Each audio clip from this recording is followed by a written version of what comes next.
Assalamualaikum warahmatullahi wabarakatuh. Ya, kita kembali pada pembahasan hari ini, metode penelitian ya. Kita akan membahas yang pertama, saya akan menjelaskan definisi penelitian secara umum ya. Definisi penelitian secara umum itu merupakan proses untuk menemukan solusi terhadap masalah ya, setelah melakukan kajian menyeluruh dan menganalisis faktor-faktor situasional. Artinya, penelitian diartikan adalah proses untuk menemukan solusi pada suatu masalah ya. Jadi, proses-proses ketika kita akan mencari solusi-solusi, itulah penelitian ya, secara definisi secara umumnya ya. Kemudian nanti kita lakukan kajiannya secara menyeluruh. Tidak bisa kita sepihak-sepihak. Kemudian kita menganalisis faktor-faktor dari situasi yang terjadi pada masalah itu, apa saja yang menjadi faktor sebab, faktor hubungan, dan faktor-faktor lainnya ya.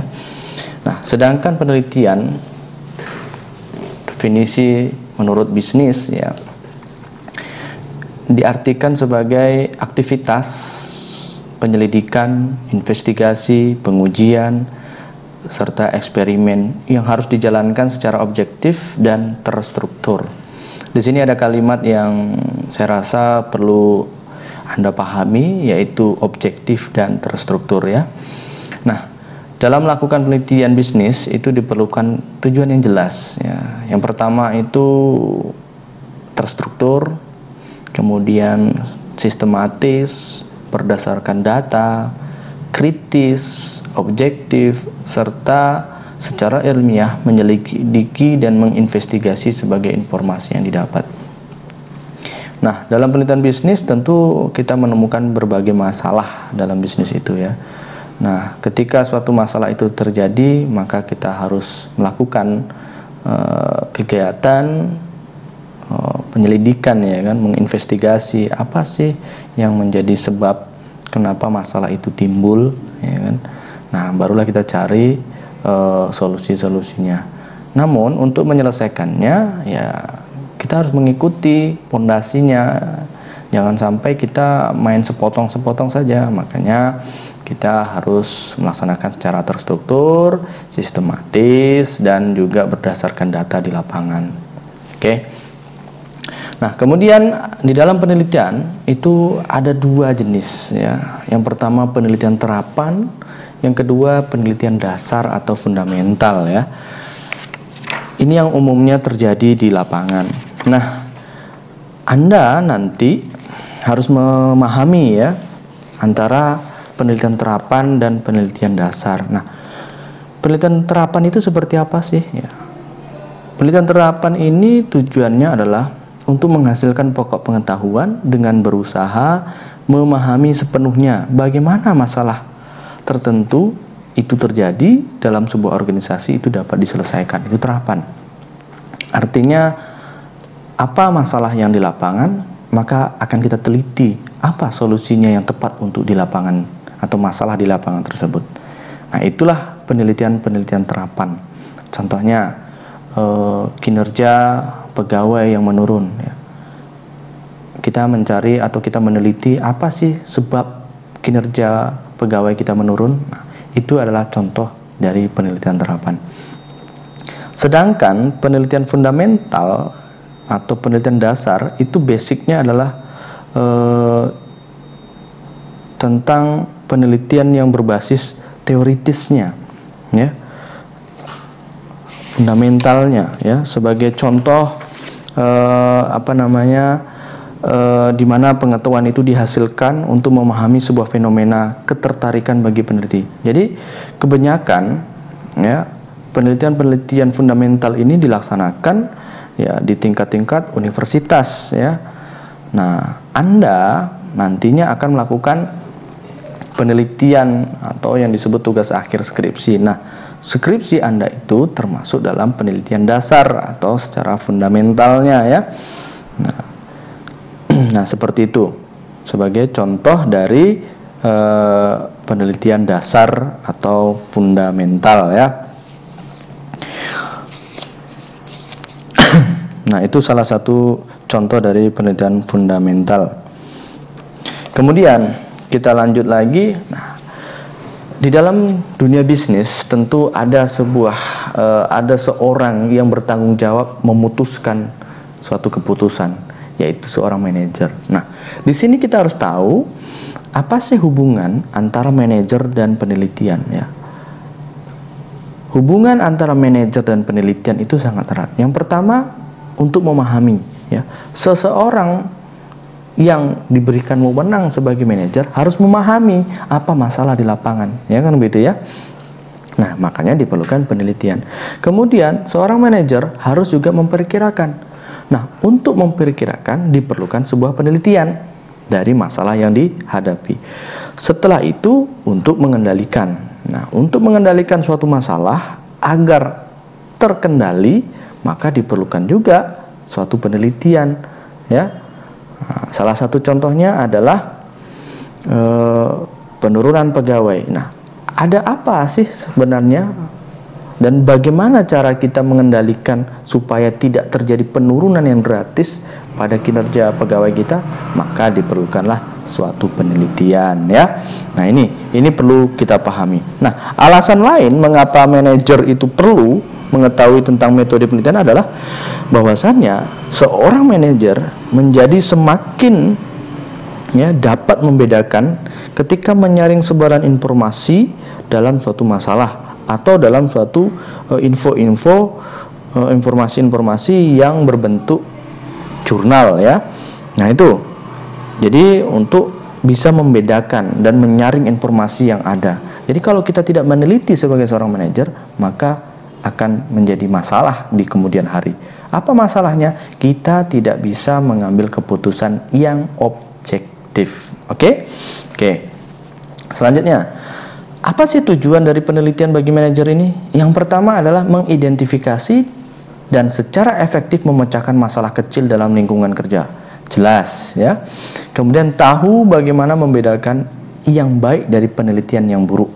Nah, jadi bisa membedakan nih mana yang baik dari hasil penelitian yang buruk itu. Menghargai berbagai pengaruh dari efek faktor yang menimpa situasi. Artinya dari masalah yang ada, manajer bisa melihat dan menghargai masukan-masukan. Kemudian mengambil resiko yang diperhitungkan dalam pengambilan keputusan.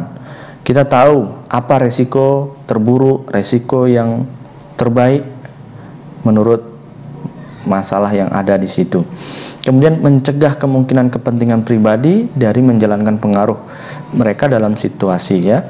Berkaitan dengan penelitian dan konsultan yang disewa. Nah, contohnya begini, seorang manajer menyewa tim peneliti untuk menyelesaikan masalah yang ada. Nah, tentu kalau manajer itu tak paham dengan penelitian, berbahaya nantinya ya. Terakhir, menggabungkan pengalaman dengan pengetahuan ilmiah ya saat membuat keputusan. Artinya, pengalaman di lapangan, kejadian fenomena di lapangan akan digabungkan dengan pengetahuan ilmiah untuk membuat sebuah keputusan sehingga keputusannya bersifat objektif. Nah, itulah tujuan penelitian bagi manajer ya. Selanjutnya nanti sebagai seorang manajer, Anda atau di sini mahasiswa nantinya akan menjadi seorang manajer pada suatu bisnis ya, bidang area yang bisa muncul permasalahan ya, yang pada umumnya muncul ya, masalah-masalah dalam penelitian bisnis itu yang pertama dari akuntansinya, manajemen keuangan, manajemen SDM, manajemen pemasaran, manajemen operasional, dan manajemen strategik. Ini yang pada umumnya akan muncul ya. Nah, silakan nanti mahasiswa sekalian tinggal dipilih kemana sih alur penelitian Anda nanti. Contohnya, jika mahasiswa sudah bekerja di suatu tempat, maka carilah permasalahan yang ada di lapangan di mana tempat Anda berada tersebut ya. Contohnya, Anda bekerja di suatu instansi, banyak masalah tentang kinerja. Nah, itu berkaitan dengan manajemen SDM. Itu contohnya ya. Kita lanjut lagi. Nah, apa sih kegunaan penelitian secara umum? Kegunaannya adalah memahami, memecahkan, mengantisipasi, dan mengkerucut pada masalah. Kita tahu di lapangan muncul berbagai masalah. Tentu masalah itu tidak bisa kita terima begitu saja tanpa kita pahami, tanpa kita pecahkan, tanpa kita antisipasi.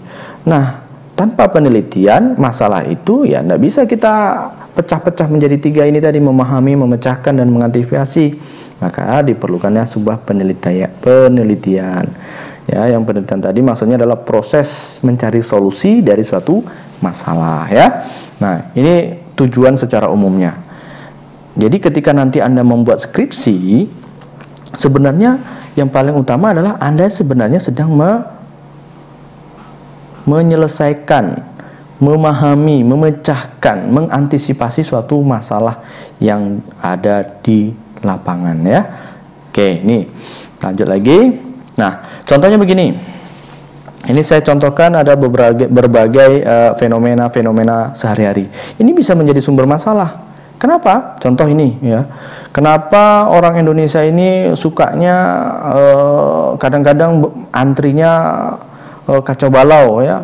Kalau di Indonesia ini lihat, ya, antrinya tidak teratur, tapi kalau kita bandingkan di luar negeri teratur. Nah, ini kan bagian dari manajemen sumber daya manusia.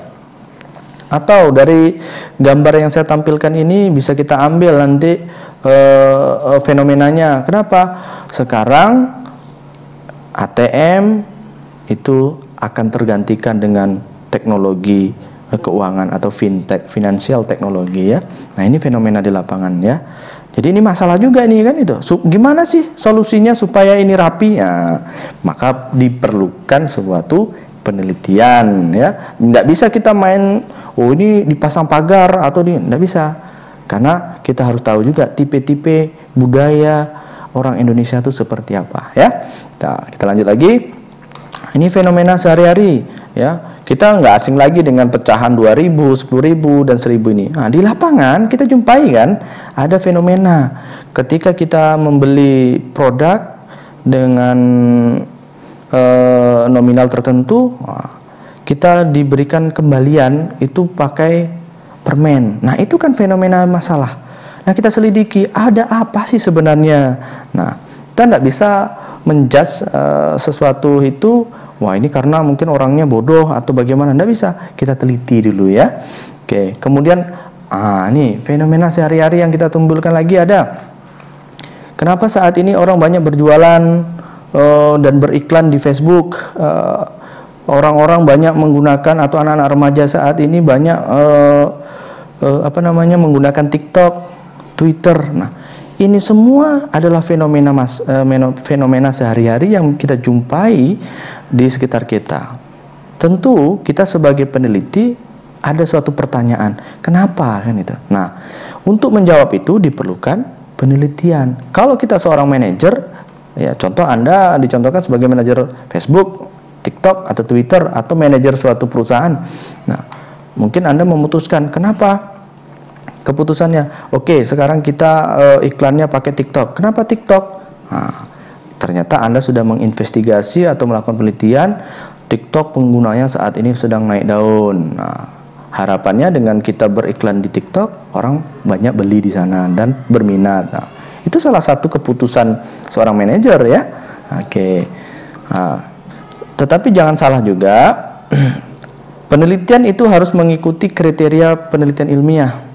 Apa penelitian ilmiah? Kriteria penelitian ilmiah itu yang pertama adalah berdasarkan fakta. Jangan berdasarkan anggapan kita, ya. Kemudian bebas dari prasangka atau terlalu tendensius. Karena kita tidak suka sama sesuatu hal, maka kita buat, oh ini harusnya nggak berpengaruh. Nah, tak boleh seperti itu. Harus berdasarkan fakta, bebas dari prasangka atau tendensius. Kemudian kita gunakan analisa, kita gunakan hipotesis, dan jangan lupa kita gunakan ukuran yang objektif, ya. Pengukurannya seperti apa sih, ya. Kemudian kita gunakan ukuran kuantifikasi, atau bisa kita ukur, nah, berapa jumlahnya, berapa persentasenya, itu maksud dari ukuran kuantifikasi. Nah, ini semua harus kita laksanakan lah ya dalam penelitian ilmiah. Jadi penelitian ilmiah itu bukan berdasarkan atau atas dasar prasangka kita. Oh, kita tidak suka sama TikTok lah, tidak usah diteliti. Tidak bisa seperti itu. Tapi kita harus berdasarkan fakta di lapangan atau empiris. Nah, ada lagi ciri ilmiah ya. Nah, ketika kita meneliti, kita harus ingat ya, penelitian harus bersifat ilmiah contohnya. Yang bersifat ilmiah itu seperti apa? Yang bersifat ilmiah itu cirinya pertama adalah rasional, masuk di akal kita. Tapi bukan akal kita sendiri, tapi akal seluruh orang. Jadi ketika sesuatu hal itu kita munculkan, kita teliti, orang akan paham dengan apa yang kita munculkan. Kemudian bersifat empiris, sesuai kenyataan. Kemudian sistematis, jangan sampai penulisannya kemudian sistematis, kita menulis pola berpikir kita itu dari belakang baru ke ujung, itu tak boleh juga ya. Intinya penelitian ilmiah itu harus bersifat rasional, empiris, dan sistematis. Oke, pada pertemuan kali ini kita cukupkan sekian dulu. Jika ada pertanyaan, silahkan Anda komen di grup WhatsApp kita ya. Assalamualaikum warahmatullahi wabarakatuh.